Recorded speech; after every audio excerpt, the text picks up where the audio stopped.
ഞാനൊരു നിർമ്മാതാവ് ഇന്ന് ആണ് ഇപ്പോൾ സിനിമ റിലീസായിട്ടേ ഉള്ളൂ.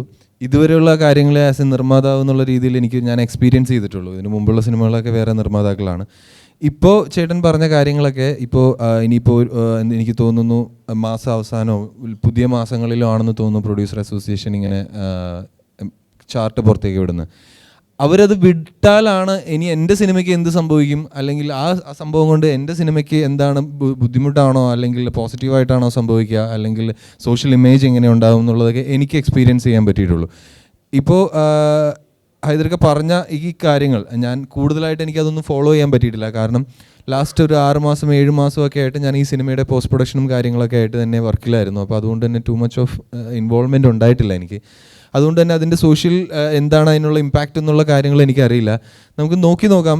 പിന്നെയെന്ന് വെച്ച് കഴിഞ്ഞാൽ വളരെ സീനിയർ ആയിട്ടുള്ള ആളുകളാണ് ഇത്തരം അസോസിയേഷൻ്റെ ടോപ്പിലിരിക്കുന്നതും ഡിസിഷൻ മേക്ക് ചെയ്യുന്നതും കാര്യങ്ങളൊക്കെ വളരെ എക്സ്പീരിയൻസ്ഡ് ആയിട്ടുള്ള ആളുകളാണ്. അവർ എന്താണ് ഉദ്ദേശിക്കുന്നത് എന്നുള്ളത് ആസ് എ പ്രൊഡ്യൂസർ അല്ലെങ്കിൽ ആസ് എ ഡയറക്ടർ ഫ്യൂച്ചറിൽ എന്താണ് സംഭവിക്കാൻ പോകുന്നതെന്ന് നോക്കിക്കാണാൻ ഞാനും വളരെ എക്സൈറ്റഡ് ആണ്. കാരണം ചേട്ടൻ പറഞ്ഞ പോലെ പുതിയ കാര്യമാണ്.